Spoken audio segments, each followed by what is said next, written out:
You're listening to the Intercoastal Podcast, part of the Destination Marketing Podcast Network. Welcome to the Intercoastal Podcast, where we explore the people, places, and stories that make Beaufort, Port Royal, and the Sea Islands so unforgettable. I'm your host, Daquan, and today's episode is about a very first face most people who visit Beaufort see when they step into our city. The warm welcome that sets the tone for everything that comes next. Our guest today is Jenny Townsend, Visitor Center Assistant here at the Visit Beaufort, Port Royal, and the Sea Islands. Welcome to the show, Jenny. It's nice to be here today. Thank you for inviting me. Yeah, we're glad to have you. We'll start by going behind the counter, the stories Jenny hears and the questions she answers hundreds of times a week, and what it really means to be the front door of our destination. Then we'll dive into her personal Beaufort playbook, the hidden gems, the can't miss meals, the spots she sends people for first visitors. And so let's just jump in. So Jenny, what kind of drew you to the visitor center, and what does that typical day typically look like for you? I don't know that there is a typical day because we have people coming in every day from all walks of life. I was drawn to the visitor center after we moved here. I knew I wanted to find something to do that was a fun job. Yeah. I had had a very successful career for many, many years, and I wanted a fun job that got me into the community of Beaufort and got me to meet people and kind of get a sense of the area as well. Any day, there could be any number of people coming in, and we try to keep that in mind because we'll have anywhere from 50 visitors to 150 visitors from all walks of life. You have a lot of people coming here that are getting away for a 2-day getaway, or they're camping at Hunting Island State Park, or they're here for an event like a wedding or a festival, or you may have people coming here to visit the National Cemetery or maybe to bury a loved one. So you just really never know when people come in, what brings them to Beaufort. And that's kind of how we start. We ask them where they're from, if they've ever been to Beaufort before, and how long they're going to be here. That way we kind of know how to maybe help them gauge their time as to what they want to do and see. Yeah. And I just kind of want to know, like, when you first came to Beaufort, did you know kind of the historic significance of Beaufort, or like, take me through that first time you came to Beaufort? So we ended up in Beaufort, like a lot of people, kind of by mistake. We found it kind of by mistake, and we knew we wanted to move south when we retired. I'm originally a Virginia girl, but we moved here after living in Connecticut for over 35 years. And Beaufort just felt like home. Yeah. And it's so ironic because the more we got to look around, Beaufort is very much like my own hometown in size and lots of water and history and a true downtown. So that was important.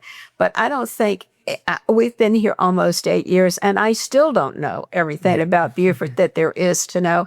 And I find out a lot of times from people who are coming in and visiting things about Beaufort that I didn't know. People who graduated from the Marine Corps many, many years ago, coming back and talking about how it was when they were here. Yeah. People who've moved away who come back to visit. So we get an education just like they did. Yeah, I think it's a benefit of having both the new people come in and you guys giving information. You are teaching each other, so then you can give the next person who comes in that little tidbit of information that you didn't know beforehand.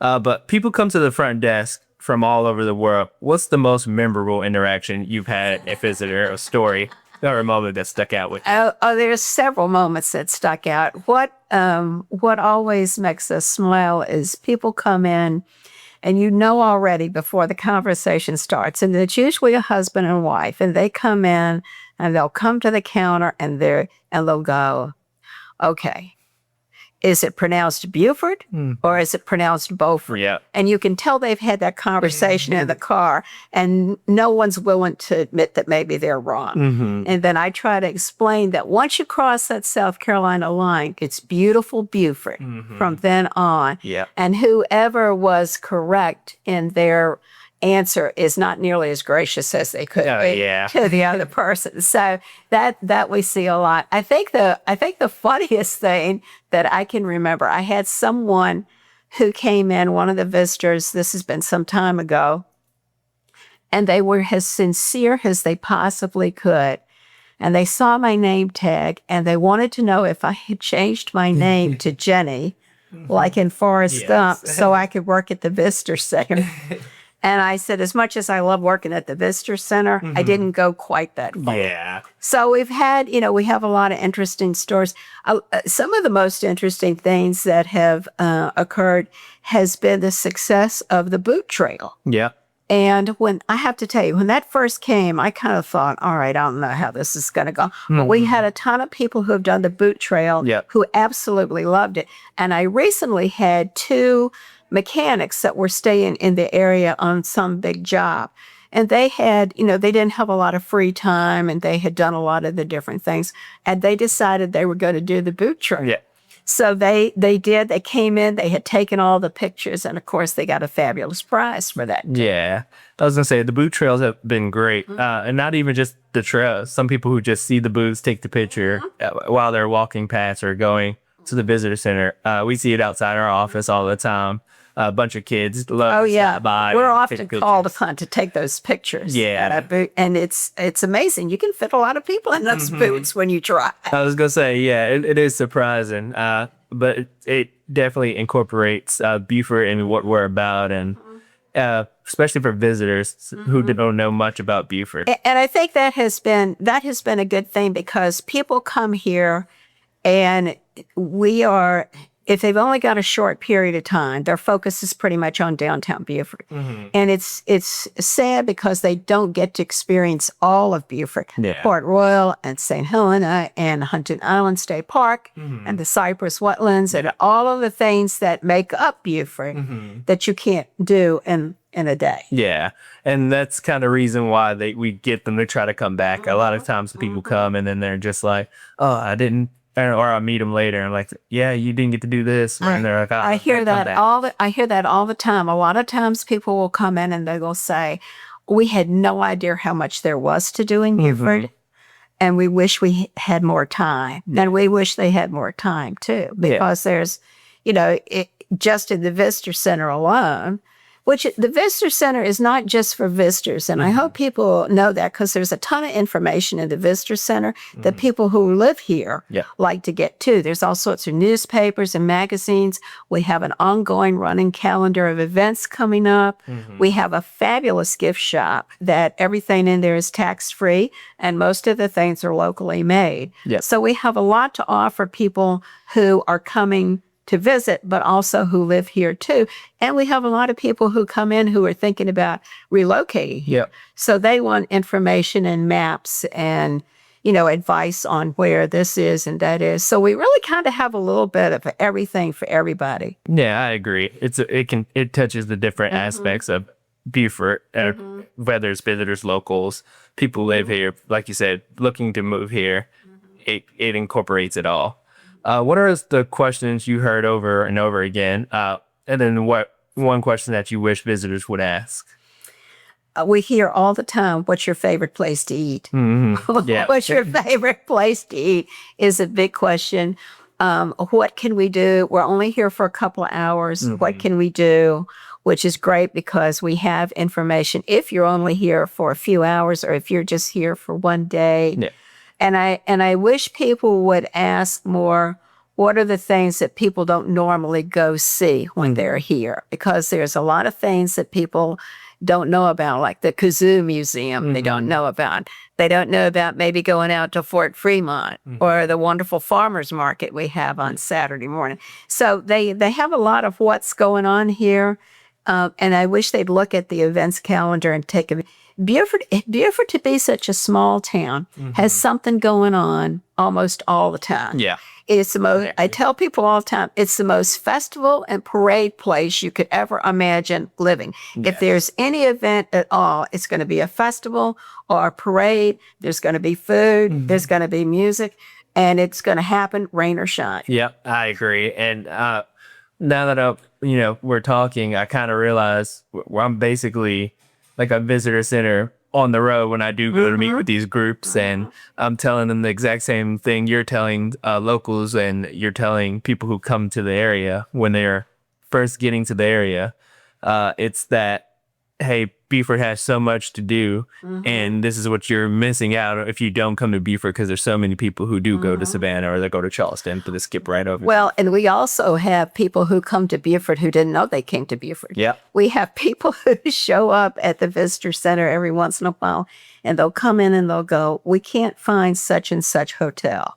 And as soon as I hear that, I go, oh, because you're really looking for Beaufort, North Carolina, instead of Beaufort. Yeah. So that happens. Sometimes it gets avoided because they'll call while they're on the road, but sometimes they show up and we just figure it out. Oof. Yeah, that is. I mean, it's a happy mistake because how can you just have to kind of pivot and go, okay, well, we're here now. Yeah, and migrate and do something else now. That is tough to kind of adjust, but what beautiful place to Absolutely. Absolutely. So you see Beaufort through fresh eyes every single day because these people who have never seen Beaufort. How has working at the visitor center changed the way you see your hometown? It's just amazing to me that it's so similar. Like I said, we traded the Long Island Sound for the Intercoastal Waterway. The difference in population is less than 100 people. It was very similar in having a great library, a vibrant downtown, a lot of history, a lot of water. So it's just very similar. And I also have found that being in Beaufort, whether it's a visitor or moving here, it's an easy town to get to know people and make friends and find something to either volunteer or be involved with because there's so much going on. And I think for people moving here, that's really a benefit because when you move from somewhere you've lived a long time, your friends and acquaintances tend to be people you've worked with or you've been at the bus stop with or in that kind of thing. And here, you just kind of drop down and go, okay, now we gotta figure it out. Yeah. But it's an easy place to do that because there's so much involved with music and art that people don't realize here. A lot of history, absolutely. But USCB has an incredible music and art and theater program and things that people can get involved in. The library here is such a treasure because the library offers so many things to do. Yeah. So whether you're moving here or visiting here, if you can't find something to do, it's because you're not looking in the right place. And I also believe it's the people here that they're so welcoming. Very much so. When you get here, you're like, oh, wow. Like me and my wife noticed, we say it all the time. Even when we walked into Walmart to grab something to go to the beach, we were like, wow, this is definitely, it's something you notice your very first day when you get to Beaufort. When we have friends visiting us, they are amazed at how friendly people are and how welcoming they are. And I tell the story when we first moved here, Christmas time, and I wanted to get some magnolia, but I didn't have any in my yard. And I really hadn't gotten to know the neighborhood enough that I just went around with my clippers and started clipping like I do now. Yes. And I just put it out on Facebook. Does anybody have a magnolia tree? I could just come and get a couple of little branches. It was 8:00 at night. At 8:30 that night, somebody showed up at my front door with a headlight on and a handful of magnolia leaves. Oh, wow.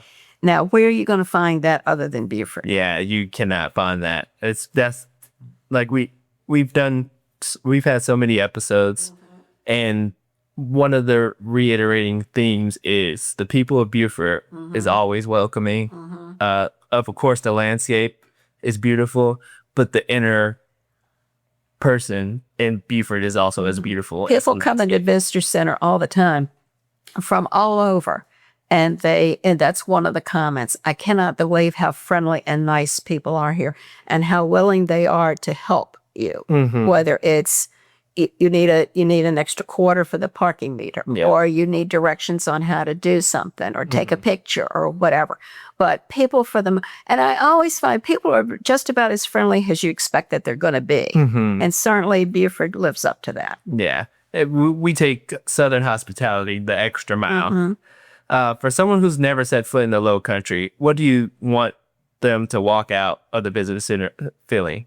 To come back. No. I want them to come back and make a special effort to come to Beaufort, not just a stopping point between Charleston and Savannah, but to come back and really spend some time in Beaufort and really meander the area, not be in such a rush to just get from one place to another. Yeah. But to really come back and make your visit be Beaufort. Yeah. And the last episode we talked with Adam Stoker, he talked about when he comes to Beaufort, he takes some of the longest walks ever. Like there's something about the area where he just kind of gets out in his mind and he's just like, well, let me just walk and take in the Beaufort atmosphere. And that's one thing we want the visitors to feel like, okay, next time I come to Beaufort, I can really just get lost. Meander. Yep. You want to come to Beaufort. You want to spend some time in Beaufort, but you really want to meander, and not just Bay Street, the waterfront, but the side streets. Yeah. Of course, everyone likes to go to the Old Point to see the beautiful homes over there. And I always encourage people, if you have the time, start out by taking one of the tours. Yep. Whether it's a van or carriage or golf cart or walking tour, because that kind of gives you a sense of where you are. And then with that, you can kind of go on about your day and revisit some of the spots that you wanted to see. Yeah. And that's a great point. So as we pivot, there's something special about the people who set the tone for their entire visit. And Jenny does that for thousands of travelers every year. So now let's flip the script. Instead of the questions she answers, let's hear some of the recommendations she gives. So when a first timer walks into with the map and they're here for a weekend, what's the perfect 48-hour Beaufort itinerary you would walk them through? I kind of start to ask them what they're most interested in, and if they've ever been here before. And then we have a great map that shows you what all you can do downtown. If they're here on a weekend, I would tell them to make dinner reservations for Friday and Saturday night, because the restaurants get very, very crowded. I would tell them while they're at the visitor center and already parked, and can take advantage of the History Museum. They can take advantage of going to the Reconstruction Era Museum and do one of the free walking tours that they offer, or coming over to the Freeman Arts Center to see that. That's some big spots that you could see just being parked in that one little spot. Yeah. So I would tell them to do that. That would be first thing to start with that, and then grab a coffee at City Java or go get lunch or whatever and just do that, but to take some time and try to get out to Hunting Island. Yeah. Because people can't believe Hunting Island, when you drive in, you think you're in Jurassic Park because they can't imagine that there's this beautiful beach right when you pop right around the corner. You think you're in a jungle, and then you've got just pristine beach everywhere. Yep. So I would tell people to try to do that, because that's something you're not going to see somewhere else. I try to get them to take time and go to Port Royal and go to the cypress wetlands, because the birds over there are incredible. Yeah. It's a great way to see so many birds and turtles and alligators without them seeing you too closely.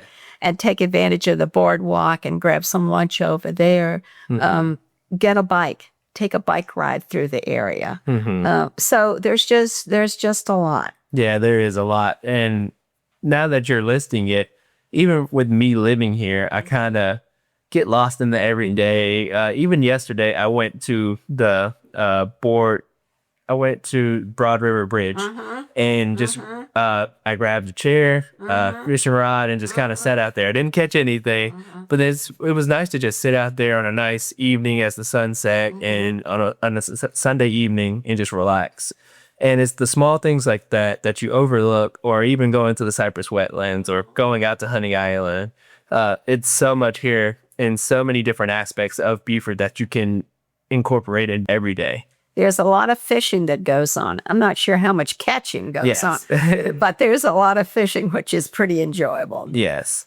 So let's talk about the hidden gems, the spots locals love, visitors usually miss. Where are you sending people where to want to go beyond Bay Street? Like I said, out to Port Royal, to the cypress wetlands. I like to send them to the farmers market if they're going to be here on Saturday. People can't believe we have a farmers market 52 weeks out of the year. Yeah. Rain, snow, cold, whatever. We've still got something going on at the farmers market. So I try to get them to do that.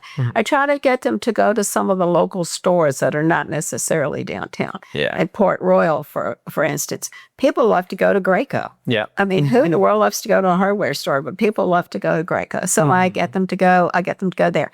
I send them to the beautiful park in Pigeon Point.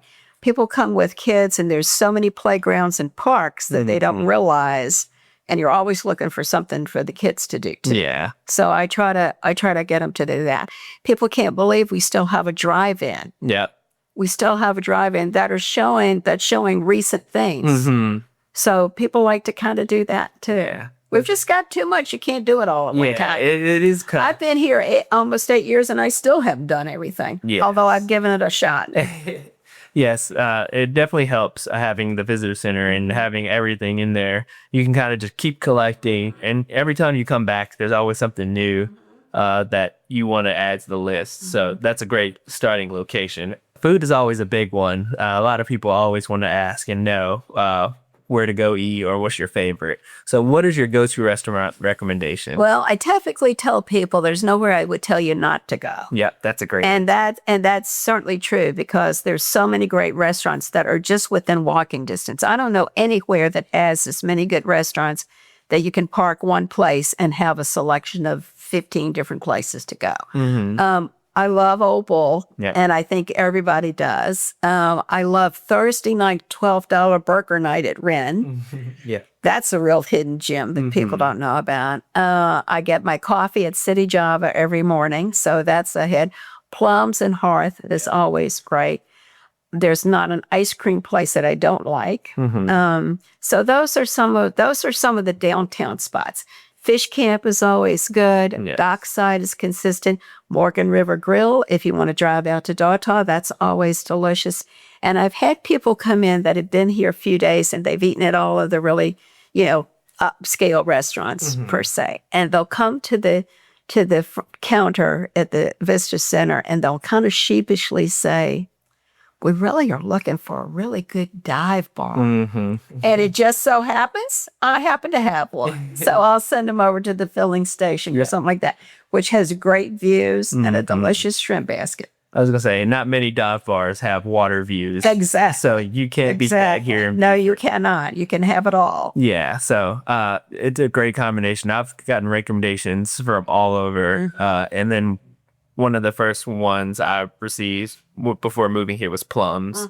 My doctor Always good. was saying that's his favorite place when he comes to visit. So we tried that when we first came, and it was amazing. Always good. And the beauty of it, most all the restaurants that are on Bay Street, that are on the water side, are pet friendly. And we have a ton of people who visit here that bring their dogs. And you can sit outside, have a great lunch, and let your dog be right there too. We even have one restaurant that has a dog menu. Yep.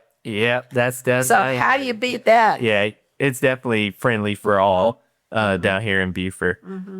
Beaufort changes with the seasons. What's your favorite time of year to be here, and what should visitors plan around? I would say for me, azaleas start to bloom mid-March. And for me, that's the favorite time. From mid-March on to sometime in June. Okay. And fall is beautiful here too, because there's so much going on. We have the shrimp festival that comes up in the fall. So I would say mid-March to mid-June, and then mid-September through the rest of the year, because then you've got house tours and all sorts of holiday events to enjoy. Yeah, I agree. For me, holidays are always a great time, because it seems like that for any city or town that you go to. Everyone puts up lights and you see the ribbons. Yeah. But there's just something different when you see it near the water. Yes. We're definitely like a hallmark town. It has that feel of, oh, this is Christmas in the South. And you don't get that. And when it's an event that has fireworks and you can watch the reflection in the water, how do you beat that? Yes, amazing. So if a visitor only takes one piece of advice from this episode with you, what would you want that to be? However long you're planning to stay, make it a little longer. Yep. That's a great advice, because it can never be too long. And yet you always feel like, man, I wish I would have been there an extra day or an extra day or two. And try to pack in as much as you can, really, when you do visit Beaufort, because there's so much, like we said, whether it's restaurants, attractions, just walking around. History, music, art, shopping, food, nature. What else? You can't beat it. You can't beat it. That's Beaufort for you. Great place to visit, wonderful place to live. Yes, I agree. Like I say, every time it feels like a vacation every time I step out of my house living here. But Jenny, thank you so much for spending You're time welcome. with us. Thank you for having me. Yeah, and you've been a warm welcome and letting so many visitors remember, long after they leave. You're part of that memory of them coming to the area. But before we wrap, can you tell folks where they can go to plan a trip or stop by and say hi to Jenny in the visitor center? Visitor Center is easy to find because we're in the building that people think looks like a castle, but it's the old arsenal. It's pretty much on the corner of Craven and Carteret, and it's at 1009 Craven Street. Yep. Well, that's it for today's episode. Huge thank you to Jenny Townsend for sharing her stories and favorite corners of Beaufort. Don't forget to follow us on social media at visit_Beaufort SEO on Instagram or at Beaufort SEO on Facebook. Be sure to like, subscribe, and leave a review. And share this episode with anyone who loves the Low Country. Until next time. This has been another episode of the Intercoastal Podcast, hosted by Daquan Mickens and the team at Visit Beaufort, Port Royal, and the Sea Islands. Produced by Revolt.